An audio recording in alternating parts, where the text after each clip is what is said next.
Ya, suara saya bisa didengar dengan baik? Bisa. Oke. Siapa? Ya, terima kasih, Puji Tuhan.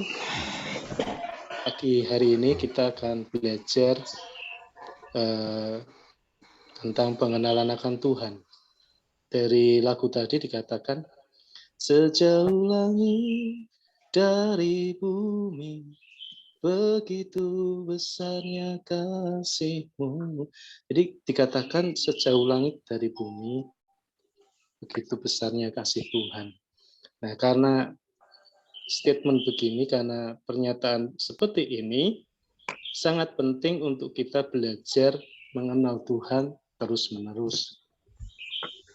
Kenapa? Karena ternyata di dalam 2 Petrus 1 ayat 5 ada hal yang disampaikan kepada kita bahwa hal yang berlimpah-limpah harusnya adalah pengenalan akan Tuhan. Padahal proses untuk mengalami berlimpah-limpah itu ternyata proses yang terus-menerus. Kemarin diskusi dengan Pak Sus, seru sekali, dengan Pak Mora, itu luar biasa. Dan disampaikan bahwa yang disebut berlimpah-limpah itu kalau berpikir tentang sesuatu yang fisik, sesuatu yang materi, itu ternyata kecil sekali nilainya. Nah, kenapa kita harus belajar berlimpah-limpah dalam pengenalan akan Tuhan?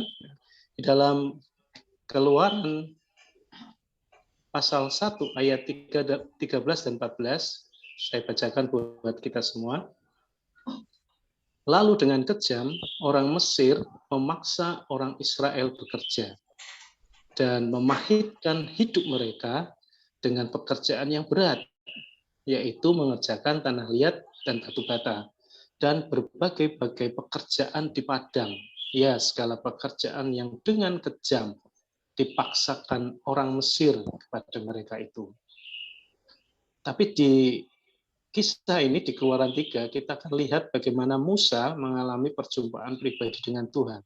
Keluaran 3 ayat 2 dan 3, lalu malaikat Tuhan menampakkan diri kepadanya di dalam nyala api yang keluar dari semak duri. Lalu ia melihat dan tampaklah semak duri itu menyala, tetapi tidak dimakan api. Musa berkata, baiklah aku menyimpang ke sana untuk memeriksa penglihatan yang hebat itu, mengapakah tidak terbakar semak duri itu. Dan kita melihat transformasi yang dialami Musa ketika dia mengalami perjumpaan pribadi, pengenalan akan Tuhan secara pribadi yang spektakuler itu. Di Bilangan 12 ayat 3 dikatakan, adapun Musa ialah seorang yang sangat lembut hatinya, lebih dari setiap manusia yang di atas muka bumi. Dan kita melihat bangsa Israel disebut bangsa yang bebal, yang tegar tengkuk. Karena apa? Dasarnya, background-nya, mereka mengalami kepahitan yang begitu rupa dengan hidup mereka. Musa pun demikian, dari seorang bayi yang dibuang ke sungai, lalu diambil oleh putri Firaun, kemudian dia bertumbuh menjadi seorang prajurit, lalu membunuh orang Mesir, lalu menjadi orang yang dikejar-kejar, menjadi buronan. Tapi dalam masa pengasingan diri, dia mengalami perjumpaan dengan Tuhan, mengalami pengenalan dengan Tuhan, lalu terjadilah dia disebut seorang yang sangat lembut hatinya. Tetapi sampai berkali-kali bangsa Israel mengalami perjumpaan dengan Tuhan pun, dengan tiang awan, tiang api, air keluar dari gunung batu, mereka tidak paham dan tetap disebut bangsa yang tegar tengkuk. Nah, kenapa kita harus belajar berlimpah-limpah dalam pengenalan akan Tuhan ya? Supaya kita mengalami transformasi dalam hidup kita. Lalu pertanyaannya, kalau saya tidak mengalami pertemuan dengan Tuhan yang spektakuler seperti Musa, bagaimana saya bisa mengalami pengenalan akan Tuhan dengan berlimpah-limpah? Nah, di dalam firman Tuhan, ternyata kita punya panduan kita punya tools untuk bagaimana kita mengalami pengenalan Tuhan dengan berlimpah-limpah. Kenapa disebut berlimpah-limpah? Pasti karena punya dasar kekurangan. Kalau seseorang kekurangan secara keuangan, pikiran-pikiran yang memenuhi dia adalah bagaimana mengalami kelimpahan di dalam keuangan. Kalau seseorang memikirkan tentang damai sejahtera dengan berlimpah-limpah, tentunya dia sebelumnya mengalami kekurangan akan damai sejahtera. Nah, untuk kita berpikir berlimpah-limpah dalam pengenalan akan Tuhan, ini bagaimana? Nah, kita buka di 2 Petrus 1 ayat 5. 2 Petrus 1 ayat 5 sampai 9. Dikatakan begini.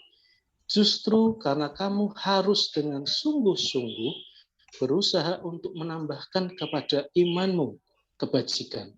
Kebajikan dari KBBI, saya catat di sini, segala sesuatu yang sesuatu yang mendatangkan kebaikan, itu disebut kebajikan.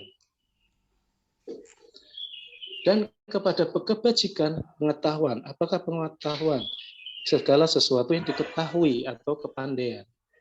Dan kepada pengetahuan penguasaan diri. Penguasaan diri adalah konsentrasi.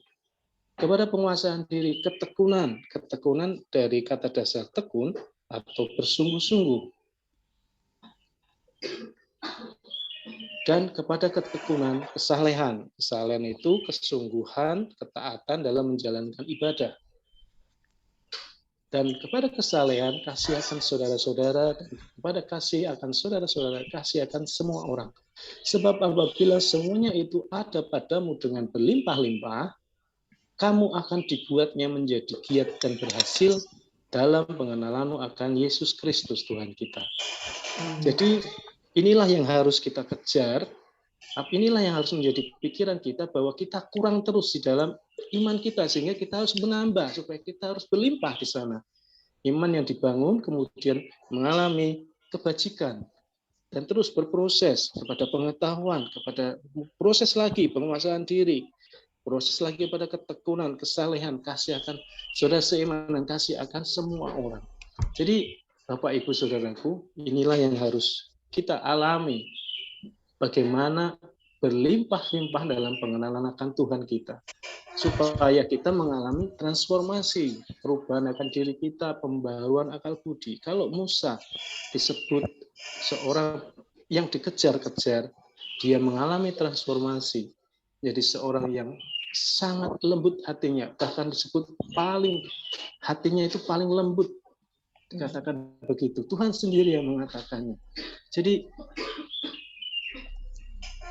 mari Bapak Ibu, seperti lagu tadi, karena sejauh langit dari bumi kasih Tuhan itu, perlu sekali kita mengalami berlimpah-limpah pengenalan akan Tuhan kita. Berlimpah-limpah artinya bertambah-tambah, atau bahasa Inggrisnya to increase, terus meningkat, terus bertambah. Nah, inilah yang harus kita bersama-sama untuk kita kejar tentang berlimpah-limpah ini.